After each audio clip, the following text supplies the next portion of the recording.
Yes, indeed. Welcome into another episode of Rip and Riff here on the Rip and Riff YouTube channel. That over there is at Mr. Jared Moore. I am at Pucking Thoughts Adam Bernard.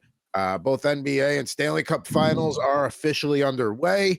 And yeah, we're going to be talking, we're giving basketball some love today here on the show, as we don't always do a ton of hoops. It's probably the fourth sport on our respective list. But the finals got off to a good start last night. Yeah, they certainly did. The Never Say Die Pacers found a way to get it done once again in the closing moments, and it's kind of funny that the Pacers, they continue to be disrespected. I feel like a lot of Knicks fans thought that Eastern Conference final would be a walkover, and I think Indiana pretty clearly showed throughout that series that they were the better team. And I'm not going to say they're better than Oklahoma City, but this is a team that's erased however many, double-digit point deficits and won in improbable manners as they have already this postseason. Like, you certainly can't write them off.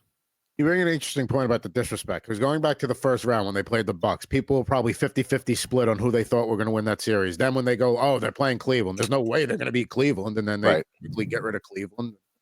Yeah, like you mentioned, the Knicks, and then getting off to the good start in game one. So we'll definitely do some hoops later. Figure 5 also going to come from the hoops world.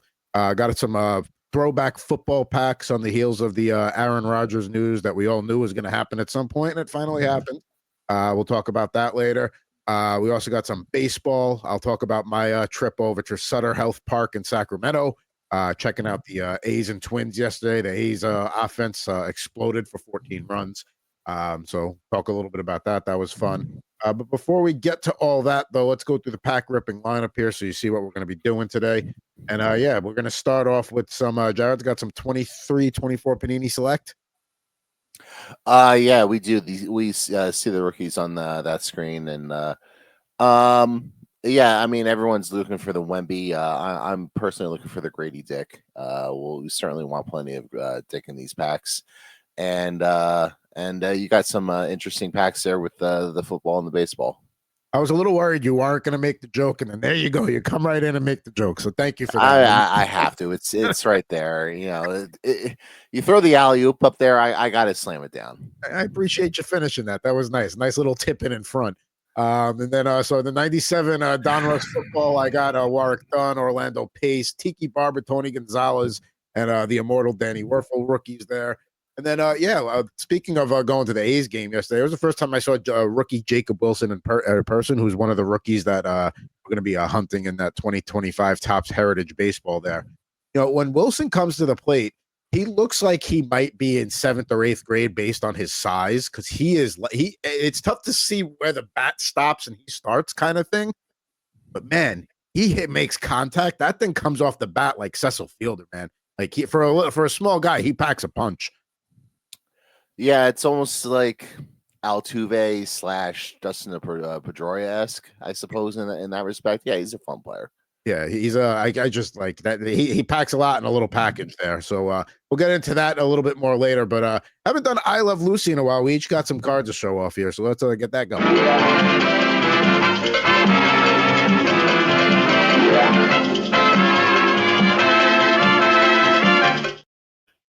All right, so Jared's got some stuff in the mail. I've got a few I'd like to show off, but Jared wanted to do the segment today, so I'll let him kick things off.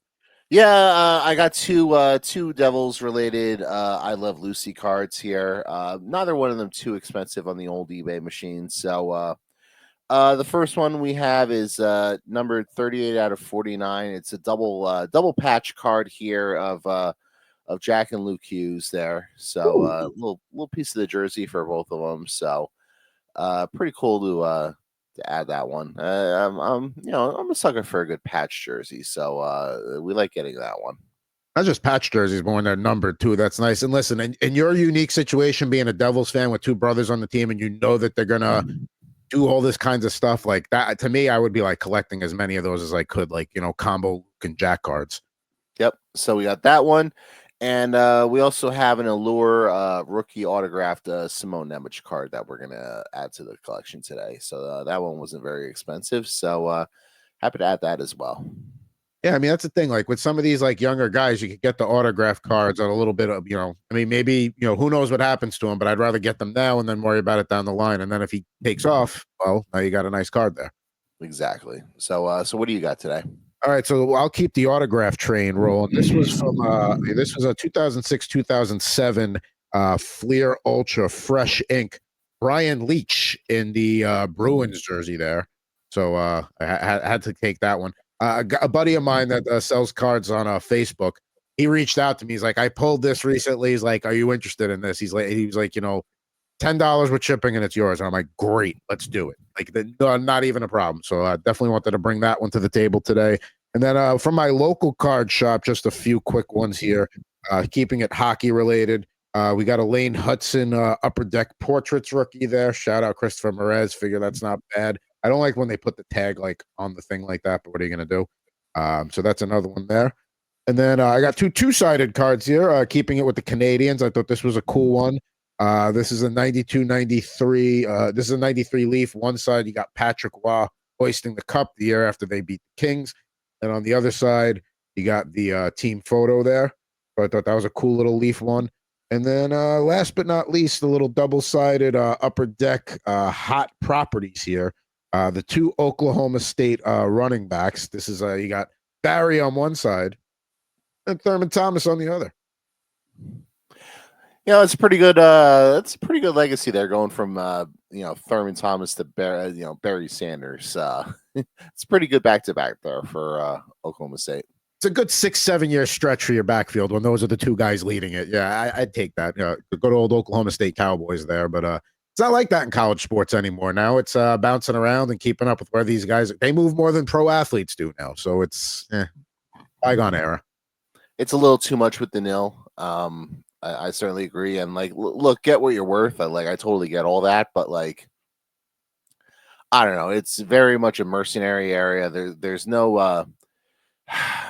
I don't want to say loyalty because these guys are picking a school and they're there for a year or two. But sometimes when these guys pick the school, they pick it because they legitimately love the school, or they, their father played for them, and it's a legacy sort of thing. And now it's just yeah, we're gonna go to the highest bidder, which kind of sucks. So I mean, to a degree, it was like that under the table, but it wasn't as rampant. And obviously, guys cut them over. Once you committed, you committed. To transfer to another school is a whole process and a half.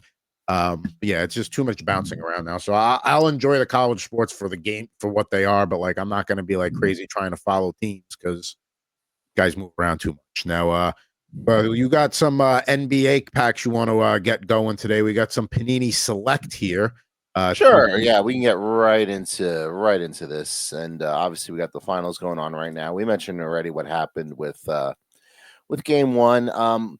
Personally, I'm excited just from the fact that I expect Oklahoma City to still win the series. Obviously, I think most people do. So the fact that Indiana got one, it's all right, we're getting at least a game 5.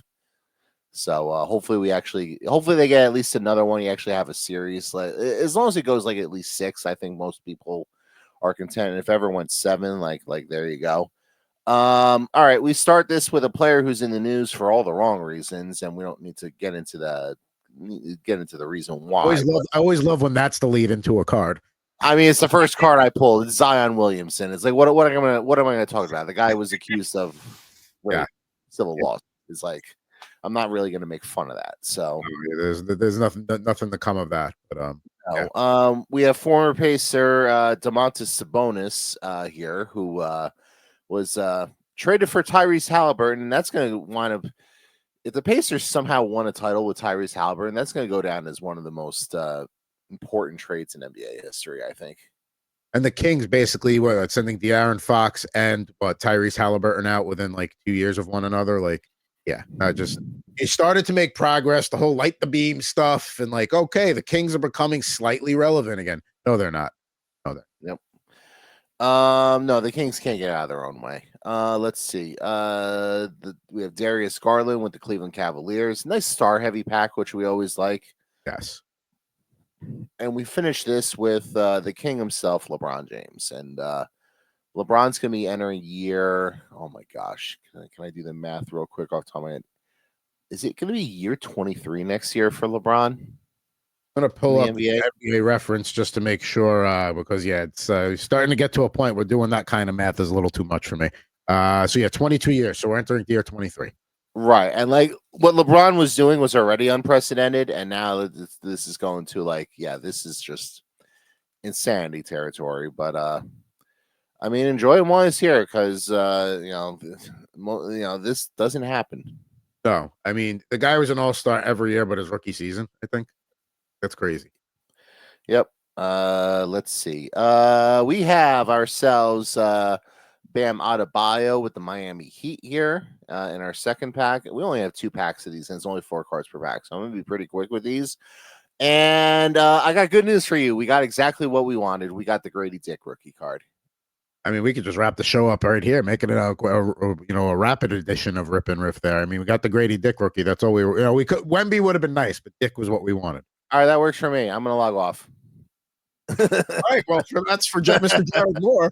So yeah, 2 quick packs there. Now, let me throw this out there. Let's talk a little basketball here for a minute, because clearly the Western Conference is much stronger than the Eastern Conference, and I understand in sports there are ebbs and flows of hey. Let's talk hockey for a second. The Metropolitan Division used to be bona fide, the toughest division, couldn't debate it. Now, what is there, 2.5 good teams in that division that you can rely on? So I understand ebbs and flows, but I saw somebody saying that the NBA should go back to a 1-16 playoff system instead of having the conferences, but which, if you're going to do that, then you have to get rid of the divisions and the conferences, because then they mean nothing. I mean, I know the NHL used to do a 1-16 way back in the day, but why is your immediate reaction no? Well, first of all, the NBA divisions mean nothing anyways, and to prove the point, we'll play a little game here in a little bit. We'll see how well you know the NBA divisions. All right, but yeah, I mean. You're gonna go 1-16, and you're gonna have the top 10 teams in the West versus the 6 teams in the East. You're gonna have a first round matchup where a team goes from Philadelphia to Golden State.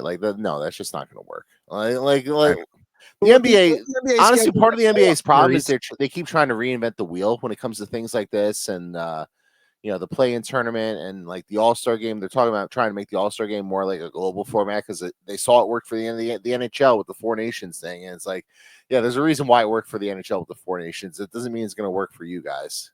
Here's 2 things related to that. One, the way NBA playoffs schedule their series. If it was a true every other night situation, then I'd be yeah, you can't have Philly going to Golden State. But because of the way they space things out for TV, it's not totally out of the realm of possibility from a travel perspective, because usually you have a couple of nights in between. Yeah, I mean, and the international thing, it works for hockey because you have multiple countries that can compete with one another. And I understand if Russia's not in it, is it truly a best of? Regardless of that, the NBA, you even for the NHL, when they did North America versus the world, that format lost its luster after 2 or 3 years. So it's just a temporary fix anyway. All right. Let's see how well you know an NBA division. Can you give me the 5 teams in the Northwest Division without looking? So the Northwest is funky because Oklahoma City is still in the Northwest from their Seattle days. They never realigned that, which is, but what are you doing there? Portland, Minnesota, okay, Utah, okay. And who am I missing? The Northwest,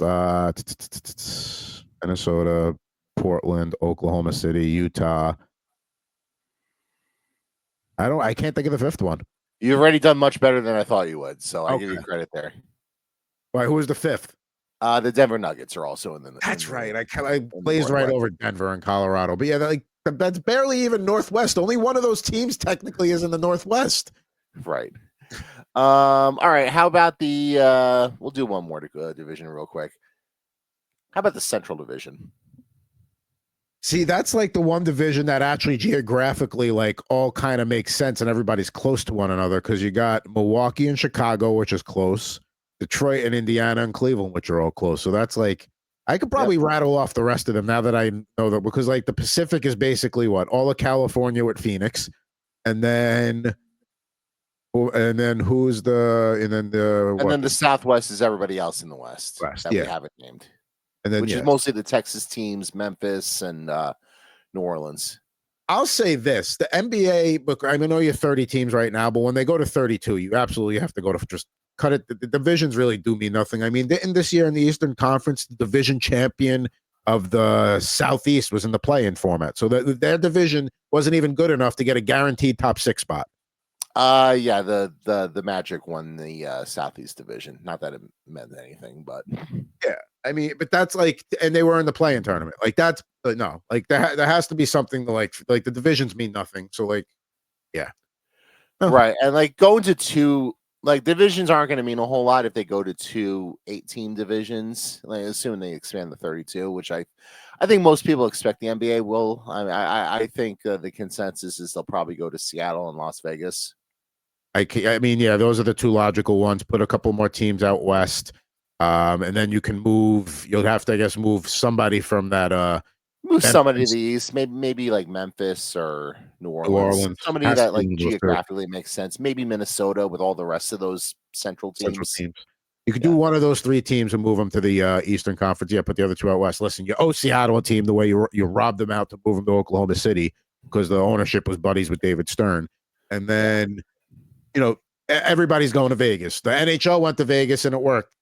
The Raiders could go to anywhere. They could go to Fargo, North Dakota, and it would work. So, like the Raiders going there, but I mean, you know, so I mean, baseball. We'll see what happens with the Athletics, but yeah, NBA would absolutely work there. Yeah. Oh, by the way, I have 2 last cards: Scotty Barnes and Kristaps Porzingis. Yeah, whatever. There you go. There we go. That wraps up these NBA packs. I could already tell you, Grady Dick will be my nomination for poll of the day. Anytime you can pull Dick, you got to go for it. I was going to say the poll of the day segment hasn't been more aptly titled in that long time right there. So like pull the Dick, and we'll move on.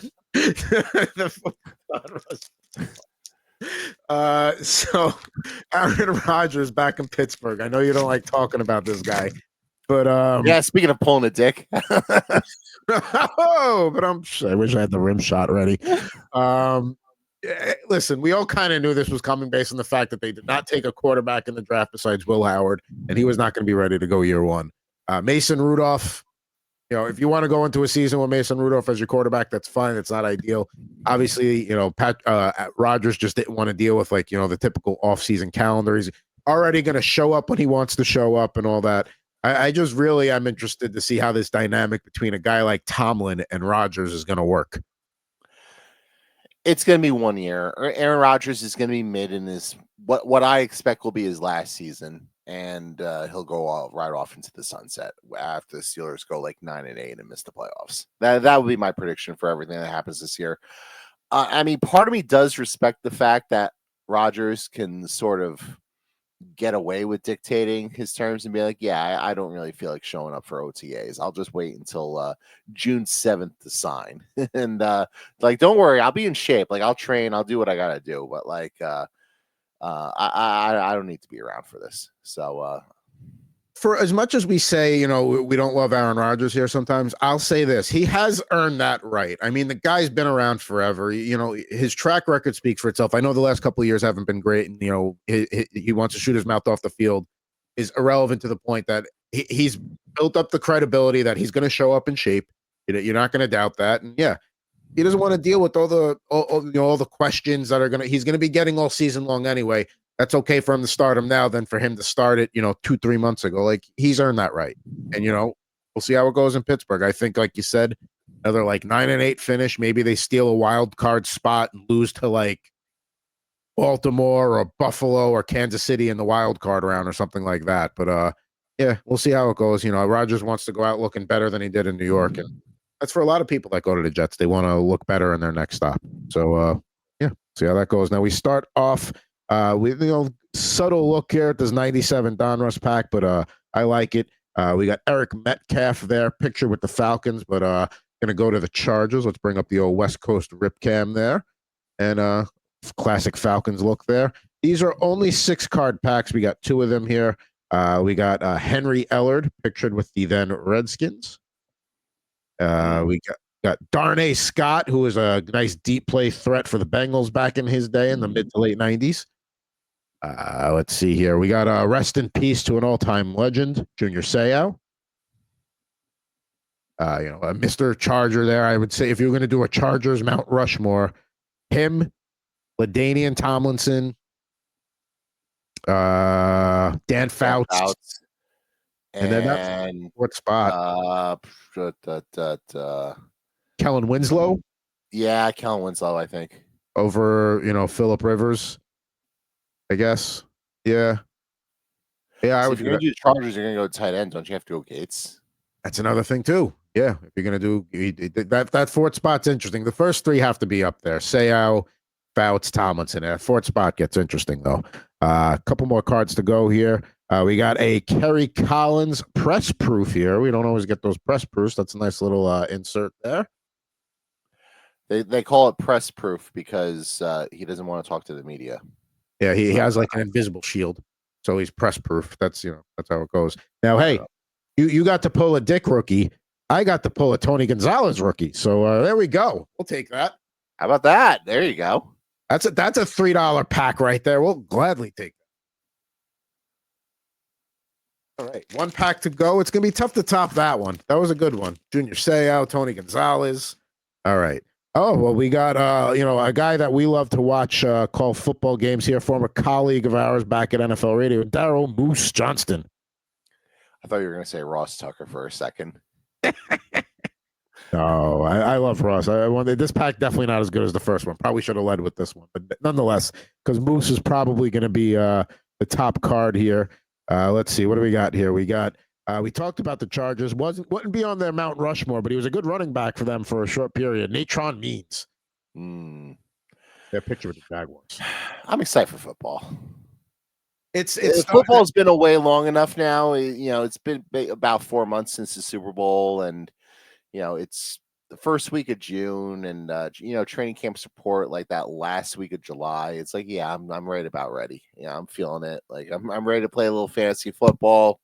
Ready to make a couple little wagers, all that sort of stuff. Like, let's go. Absolutely. Like, don't get me wrong. Stanley Cup Finals, NBA Finals are great, but it's one series left for each of those sports. Something's got to fill that void. There's no other things to pay attention to. Yeah, there's baseball. Yeah, football. It's training camps. Let's face it. We're what, 6 weeks away from training camps opening up, or the earliest one. Hall of Fame game isn't that far away. It's close. It's almost ready for football. The rookie in this pack is going to be Tom Knight with the Cardinals. Couldn't tell you a single thing about him. We got another. You don't know about Tom Knight? I mean, come on. Sorry, I don't mean to be offensive. I don't even. What position does he play? I have to look at the back of the card here. The cornerback. He was a cornerback. So there we go. And what do we got here? We got another Jags running back, James Stewart. Then we closed the pack here with a couple of Seahawks. He came to the Bears after his stint with the Seahawks, but the classic look there, Mr. Rick Meyer, all-time bust. Yeah, he was, but I don't know. I like those Seahawks unis. No, they need to go back to those full-time. It's been long enough that they can go back to those. I hate to say it's been 30 years because that ages the hell out of us, but yes, it's been about 30 years since they wore those regularly. And we closed with another Seahawk here, Chris Warren, good running back for them for a long time. There you go. All right. So I know I got an early poll of the day candidate here. We need to get separated. And then let's go to we're ready for some baseball here. I know we're talking about we're excited for, but I feel like baseball, we're getting to that point of the season where we're starting to see who the good teams are, who the bad teams are. We all know the Marlins, Rockies, and White Sox are terrible, but starting to see some pack separation here. Bury the Rockies after they got a sweep the other day. Like, what are we doing here? All right, no, the Rockies are done. They stink.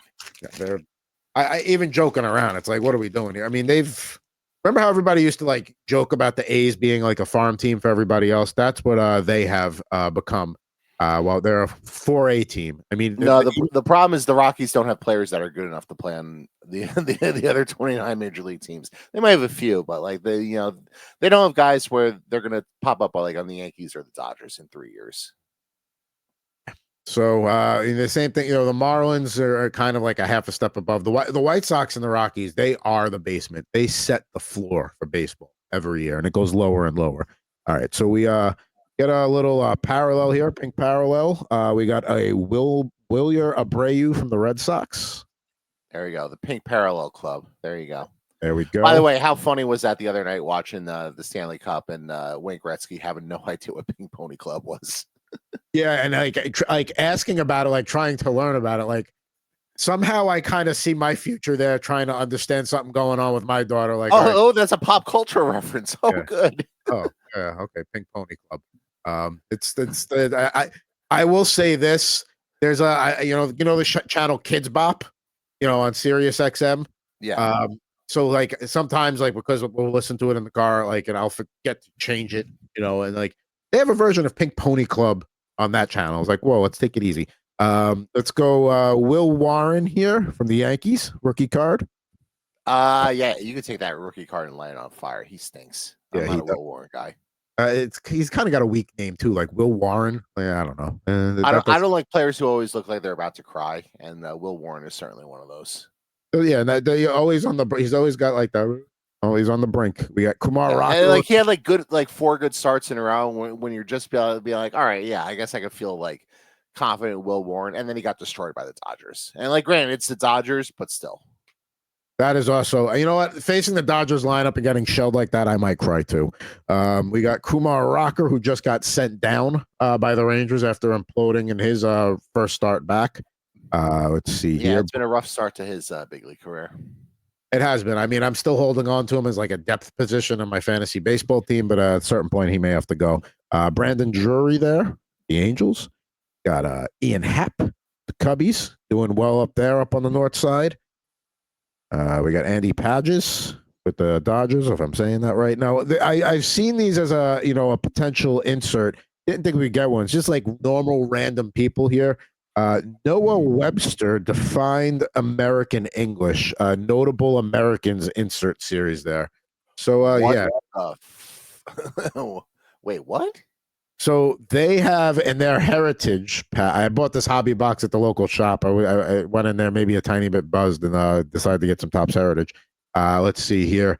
Notable American series called the father of American scholarship and education. Webster's blue-backed speller, that's his nickname, taught generations of children how to read and spell. His name is synonymous with the dictionary, which he first published in 1828. A Yale graduate, Webster was influential in popularizing many American spellings. Now, my first problem with this, his name is synonymous with the dictionary, and I get that, but it's like Webster, but like I didn't, maybe put that in the headline there. Like it says defined American English. How about we say like Don of the Dictionary? That would have been a better title. This is worse than when Ned Flanders was selling the Bible trading cards. And what's his face was excited about pulling a Methuselah rookie. I was gonna say, you don't want a Methuselah rookie in your collection. Who doesn't? Right on the back, and it's like, however many conversions he had, and like, no, that wasn't the funniest part. The funniest part was the fact that it was a rookie card. It's just this old man with a beard all the way to the floor. It's probably a somewhat accurate representation. So then Rafaela with the Red Sox there. And then shout out Mr. John and Pemba because we got a Bobby Witt Jr. card. He's looking pretty happy there. And why not? Things are going okay in Kansas City. Yeah, he's having another great year. So shout out to Bobby Witt. And he had a hell of a catch the other day. To me, that should be like, that's like on the fridge, 4th grade picture. Like that's what that smile is right there. All right, we got another pack of these here. We'll go through, and then we might go through one I ripped the other day because it was a retro rip or a rehash rip because that Who was. Knows? You might get a Thomas Jefferson rookie card in there. All right, I'm gonna check about all the slaves he owned. No, I don't.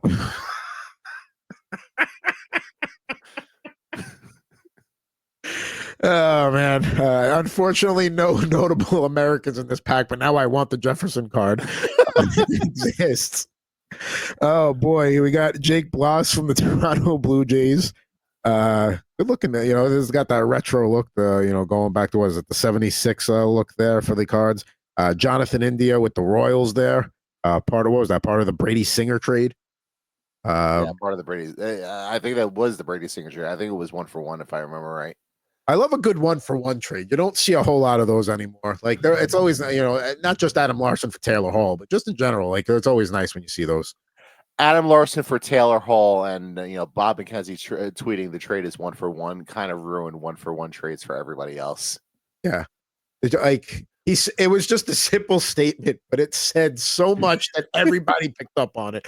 He didn't want to get blown up with, is there any other parts of this trade? No, he just put it out there. This is 1-for-1. Right. And it was so funny because obviously Taylor Hall should have gone for much more than just Adam Larson straight up. But the fact it was just 1-for-1, and the Oilers fans were just crushed. That was a classic Chiarelli whatever. So shout out to the late great Ray Shero. And listen, Adam Larson still very relevant with the Kraken and playing good hockey there. But yeah, not the trade you want for a guy that was a Hart winner at that point, or they're both still in the league. Yeah, I mean he hadn't won the Hart at that point, but yeah, he was obviously not that far removed from being the #1 overall pick. It was only 6 years afterwards, and they're both still in the league. Taylor Hall just got a new deal about a month ago, so there you go. There you go. We got Donovan Methuselah rookie. I wish I had one. I don't. We got a Donovan Solano card with the Padres there. That's just as good. We got a Brooks Lee rookie card with the Twins. Those Twins don't. Those aren't even Twins colors. Those are stupid City Connect jerseys that don't even look anything like. I hate the City Connect jerseys. I don't think any of them look good. I was in Philly last week. On my day off on Friday, I decided to go down to the casino that's right by the ballpark and play. And the Phillies had a home game that day, and they wore the City Connect jerseys that night. And it's just, it says Philly on the front, but it's a blue jersey with there's some yellow and black in there. And it's these aren't Phillies colors. What are we doing here? Listen, I get it. This is all just a gimmick to make more money so people run out and buy the jerseys and the hats and all that. I get all that. But can they at least somewhat resemble either a current or throwback logo? A lot of these times I feel like they're throwing a dart at a big color wheel. Throw 3 darts. All right, these are the 3 colors we're using. Now let's come up with some zany font with some sort of reference. The White Sox got it right. The South Side jerseys, all black with the gray pinstripes. That is a City Connect. You're connecting to the part of the city you represent. That all makes sense. The Giants one, people love the Giants one wear this year. They got the pink and the purple trim on it. They're okay, but I don't know. I just feel like it's just silly. It's not even okay, you're trying to make money, but the jersey looks nice. It's what are you even trying to peddle to me here? Former Met Michael Conforto. He's had a real struggle this year, although he did get the game-winning hit yesterday, so shout out to him. There we go. I feel like that, guys that are looking to get a little bit more out of their career, they just make a stop in LA on the way. It helps when they pay you a cool $17 million as well. Yeah, that too. Amazing how they just make it work. Hunter Brown here with the Houston Astros. Well, the Dodgers have consistently shown that they don't care how much the luxury tax is. They're a big boy franchise, and they will go out and they will spend whatever it takes. And if the player's not good enough, they'll ship his ass out of town. Meanwhile, the Yankees are this is the 5th year in a row. It's all right, let's see if DJ LeMahieu has anything left in the tank, because we're too stubborn to admit that we made a mistake with that contract. That's the difference between a championship winning franchise and a franchise like the Yankees. And, to bring it back to Vegas is in a similar mode. They don't care about down the road. They know their time is now, so they're doing what they can do in that. And the Dodgers are doing the same thing, and they're just figuring out ways to just keep it going. So can't hate it. Maybe if I'm a Giant or a Padre fan, I hate it. But listen, if I'm a fan of a team that's the favorites to win year in and year out, I'm very okay with that. We're also Yankees. Yeah, it must be nice. But we used to have that as Yankee fans. We used to go into every season. We used to be a proper country. Exactly. The Yankees used to be good 9 out of every 10 seasons. Damn it! That's how I want it back. And by the way, we're bitching about the Yankees. They're 5.5 games up. They're clearly going to go to the playoffs. They're going to win that division. But push comes to shove. When they get to that World Series, if they're facing the Dodgers again, they're not going to win that series. Let's be real. And let's face it, the Astros, they might have to go through the Astros again. We got Hunter Brown there. That's their kryptonite. Oh, and they got lucky that they didn't have to go through the Astros last year. Correct. If you don't have to beat the team that always beats you because they're out, that helps too. Now, so that's one team that will absolutely stand in the Yankees' way. Here's another team here. Tariq Skubal as a strikeout leader last year. You see Cole Reagan's at the bottom with the Royals, and then Logan Gilbert with the Mariners. Skubal with the Tigers right now. I mean, listen, we'll see when they get to the postseason, but that's another guy that could pose problems for the Yankees? I was talking about this the other day with Scott, our mutual friend Scott Seidenberg, and I don't think we've seen a year where, like, all right, you have the AL and the NL MVPs. They're going to be repeats from the previous year. And also, like, the AL Cy Young's probably going to be a repeat winner from the previous year. Because, like, right now, like, it's Scooble's award to lose. National League Cy Young, I think, is a little more open. It's not going to be Chris Sale again this year. Somebody else is going to win it. But, like, I can't remember the last time I've seen the awards in MLB be like as dominated as they were here. I guess, like, at least in terms of the MVP, you probably got to go back to the beginning of the century with Barry Bonds when he won all those MVPs all in a row, and like Randy Johnson when he won like 4 Cy Youngs in a row. But like for the most part, like haven't really seen that in a long time, and I think we're sort of trending that way again. Like Ohtani's probably going to win his 4th MVP this year. And, you know, and he hasn't even started pitching yet. Once he starts pitching and people start fucking glazing him there, like that's gonna be all over there. Aaron Judge is gonna win another MVP this year, and you know, Scooble's on his way to his 2nd Cy Young. The only way those 3 guys don't win their respective awards is if they suffer a long-term injury early in the season that takes them out for a nice chunk of it. That's the only way those guys aren't losing it right now if they keep playing the way they are. Now, looking at the NL Cy Young, Paul Skeens is the favorite at -115. Yamamoto +350. Zach Wheeler +850. Logan Webb 13-1. And Chris Sales, you said 22-1 there. So, yeah, it's definitely a little more. I feel like Paul Skeens would be running away with it if the Pirates could just give him any sort of offense. You know what I mean? Like, even if they weren't necessarily a good team, but like they were kind of like in that tier of like mediocre teams, he would be more heavily considered. But I mean, like they give him nothing. Like, yeah, it's tough to give it to a guy on a team like that. Well, it's a good thing they spent all that money this offseason to surround him with the regular set talent. Oh, wait, that's right. They did nothing. They brought back like Andrew McCutchen at age 37 for like the 14th year in a row. So, and they offered the kid that got the Skeens 1 of 1, like, hey, you can come to Pirate. Well, no, I'm good. I don't want to go to the Pirates game. I don't want to go to a Pirates game. And the kid was smart. He's like, you know, the kid, you know, I will take that card and I will sell. I don't need to sit next to Livy Dunn. Like, what's Livy Dunn going to do for me? Like, yeah, sure, it's a nice stadium. I'll get there on my own time someday. I don't need to take your offer right now. Thank you very much. Kid was smart. Look, kid was ahead of the curve. Like we said it here on this show first. We got one more card in this pack here. A bunch of guys in the AL, like we were talking about before. People rip me for saying that. I know. You took heat for it. That. Like, hey, listen, he was smart. He handled it the right way, and he might still meet Livy. There's no reason he can't meet Livy Dunn at some point or another. You know, they'll have some sort of anniversary of him, like, you know, shunning the Pirates and make some sort of memorabilia card after that, and there'll be some photo shoot where they're there. That's just how they find a way to market everything and put everything into a card. There we go. There's the batting leaders, the last card from that pack there, from the 2025 Topps Heritage there. Just want to quickly run through the pack I got the other day because there were some good ones in there. We got a Julio Rodriguez there. Like, at least that City Connect kind of makes sense with the like the Trident, the old school colors there. Let's see here. Got a JT Realmuto. We got Jackson Joby rookie card. Jackson Merrill, Topps All-Star rookie. Always love those. Spencer Torkelson with the Tigers we talked about. Here's a guy, Max Fried. He's been very important to the Yankees pitching along with Carlos Rodon this year.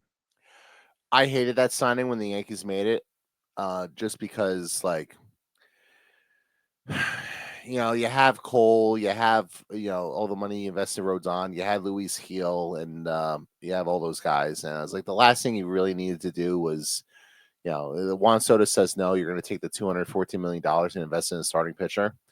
I'm glad to say I was wrong about that one. Like, the Yankees have very much needed Max Fried this year. And, like, I'm not going to say that they knew that Garrett Cole was going to maybe need Tommy John. I guess we couldn't have ruled it out as a possibility. And Luis Heel was going to miss time this year. But, like, you know, Fried's been, like, everything you could have possibly asked for as a Yankee fan.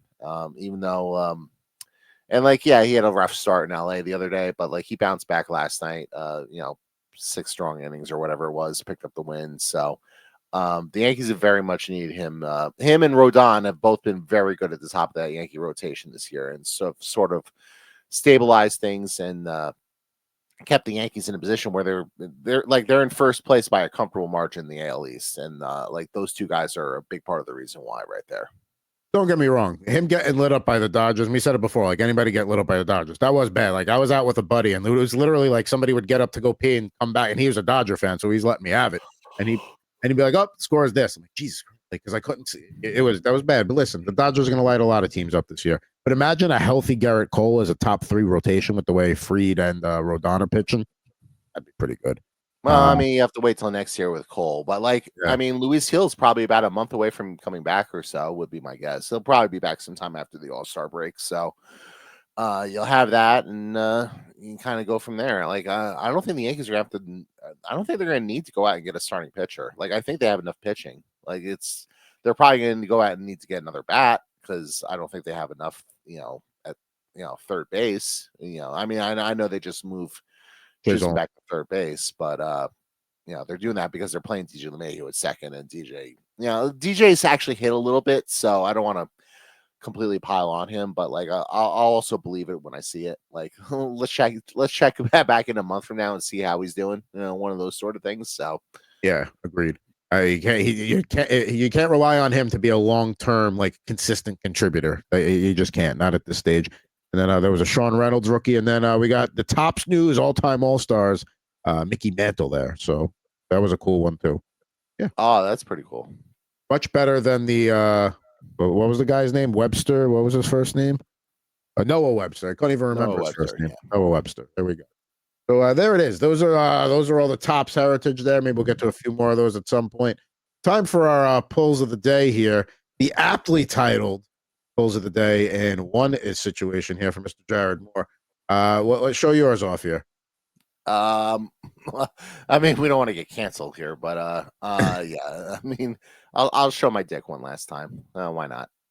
I mean, listen, it's not. We have it listed as plus 18, so you can show your dick all you want. I got the Tony Gonzalez rookie card here.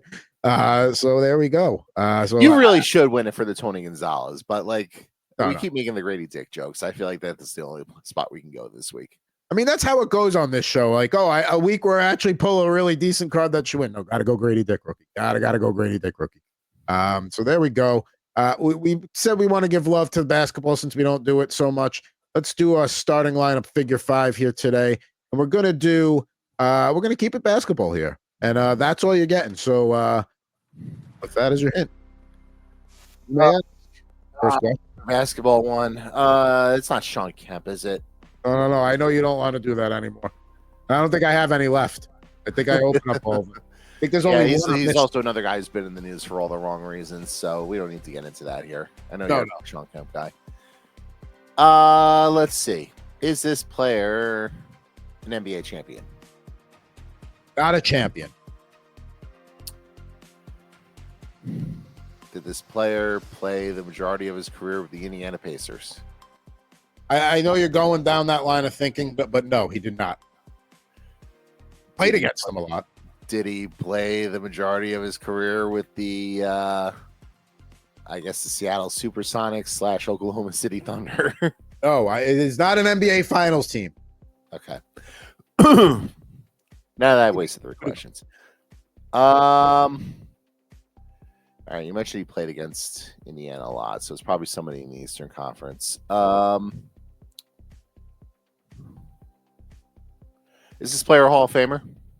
He's definitely a Hall of Famer. Okay.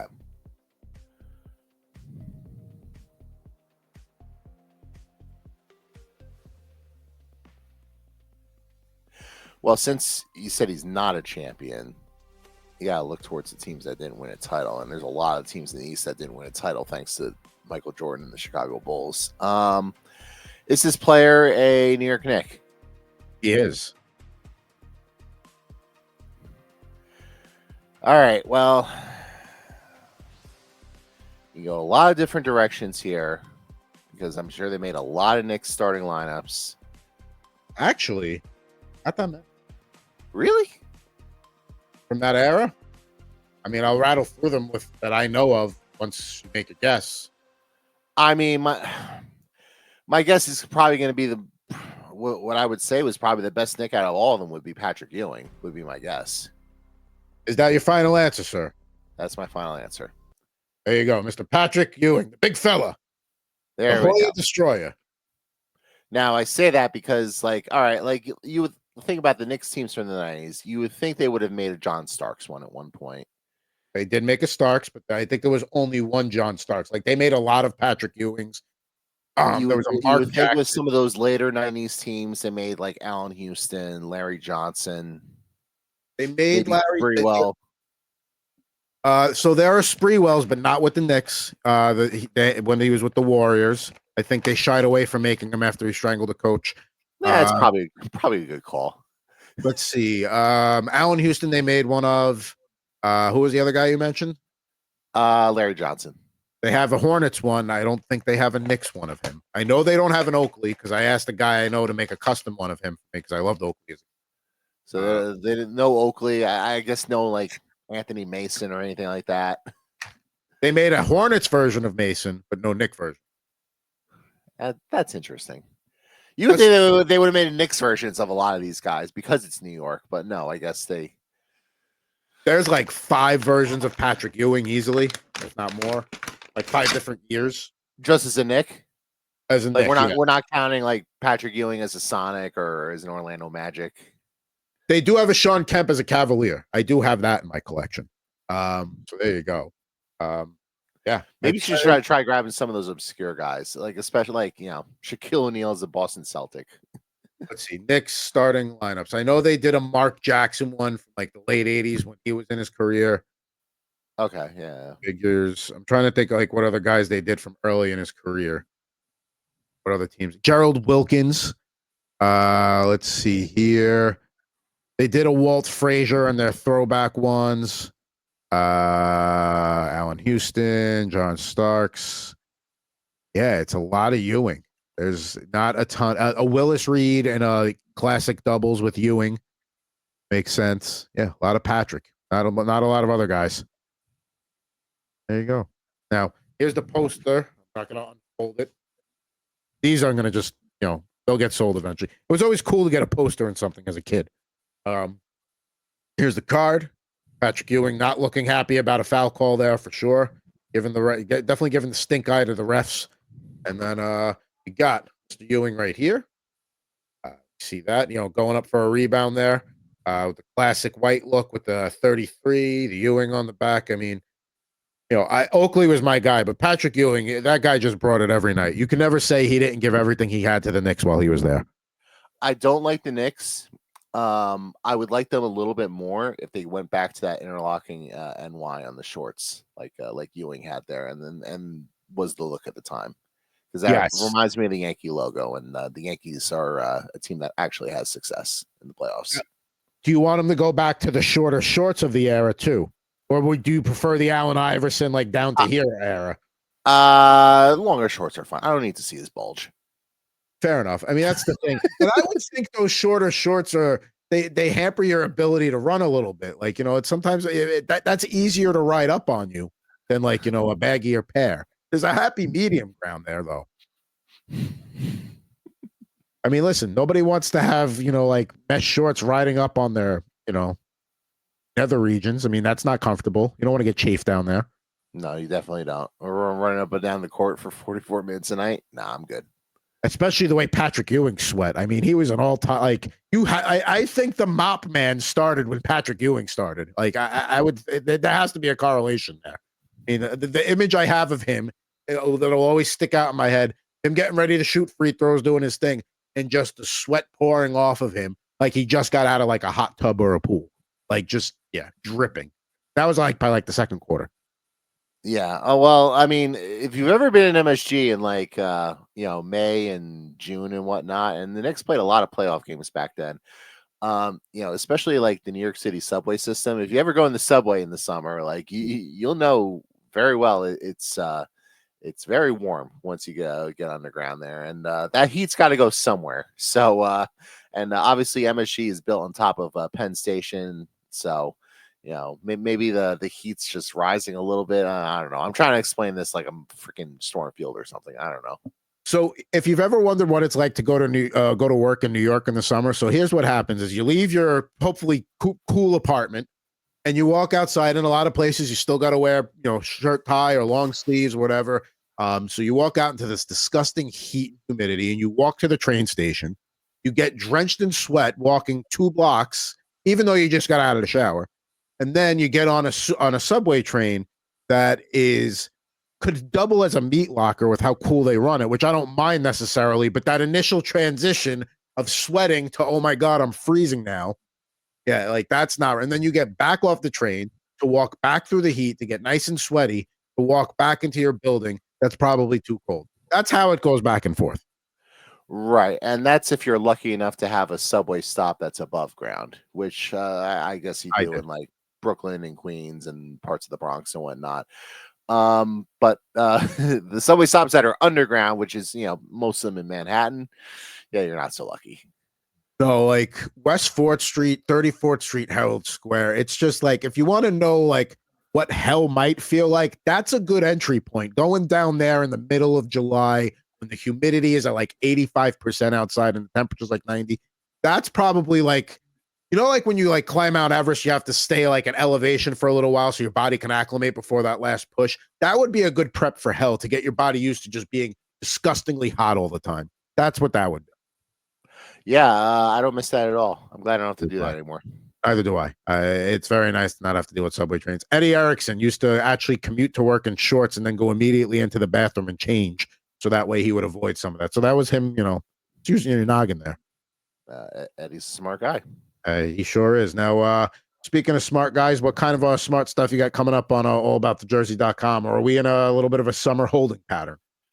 Not really. I'm just throwing takes out there left and right. So like last week I threw out the Devil should trade for Quinn Hughes right now if he's available take, which is kind of a obviously, but also like the Canucks aren't going to make him available, so it's kind of a moot point. So I think next week I'm going to piss people off when I say that they should trade Dougie Hamilton. All right, I like that. That should generate some clips. I'm excited to read that one. I like Dougie Hamilton, but I feel like I feel like you could do better as a top defenseman, in terms of like trying to compete. I mean, like he's got 3 years left in the deal. My main argument is I think they just need that $9 million to spend elsewhere up front, and like I think they have enough on the back end, and also like he's declining as a defensive player. Like he's not the fastest player to begin with. Like they had to take him off power play 1 just in part because like if you get in a situation where like someone chips the puck away from him, it's an odd man rush the other way because he can't keep up. So and that's the thing. Speed was part of his game. He wasn't always the best defensive defenseman, but like speed. That's the problem with speed is once you lose that element, it takes away a lot of your ability. He never really had a lot of speed to begin with, and like now he's getting older, and like he's had a lot of like little lower body injuries and stuff like that, and he's missed a lot of time. And I think it's just one of those things where like, yeah, 4 years in, like he's been fine, but like the Devils lineup would be a lot better next year. Like if they went with like Simone Nemec as that right-handed defenseman, and then like you take that $9 million for Dougie Hamilton and you trade it for like, all right, here's Mason Marchment and JG Pageau in your top 9 now. It's like all of a sudden, like now your lineup's a whole lot deeper. And those are 2 guys you mentioned that you need that kind of grit in the playoffs. Like you need those guys that are gonna. I mean, Marchment is sandpaper and he scores. Pageau is more of a sandpaper guy at this point, but he's a guy that you can trust to play penalty kill. He can move up and play in the top 6 if you got an injury or 2, which Devils, unfortunately, Jack Hughes, that does happen. Yeah, that happens. So there you go. And then what do we got? YouTube at Jared Moore Poker. Saw another one drop yesterday. Yeah, I don't have any more prepared. So I'm gonna have to get on that. I've been very lazy when it comes to that. And for whatever reason, when I go to pull these clips now, it takes like forever for these clips to like save off of my camera. I think it's something with the settings. I'm gonna have to investigate that. I hope you get that sorted out over the weekend. Total Hockey Now. We were live before Game 1 on Wednesday. We'll be back live before Game 5 on Thursday this week. My Oilers to win Game 1, but Panthers to win the series bet still very much alive. Game 1 went how I thought it would pretty much go. I thought Edmonton would get that one, but I think the Panthers steal one on the road tonight here in Game 2.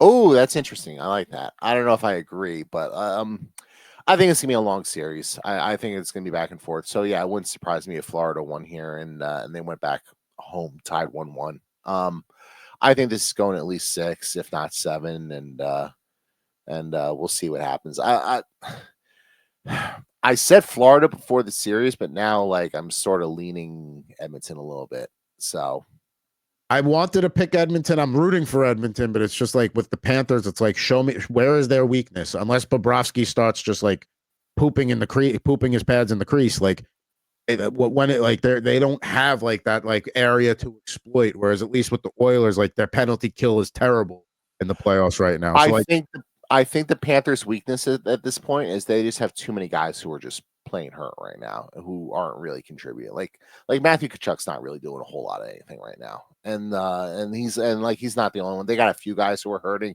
Like I think Forsling's hurting.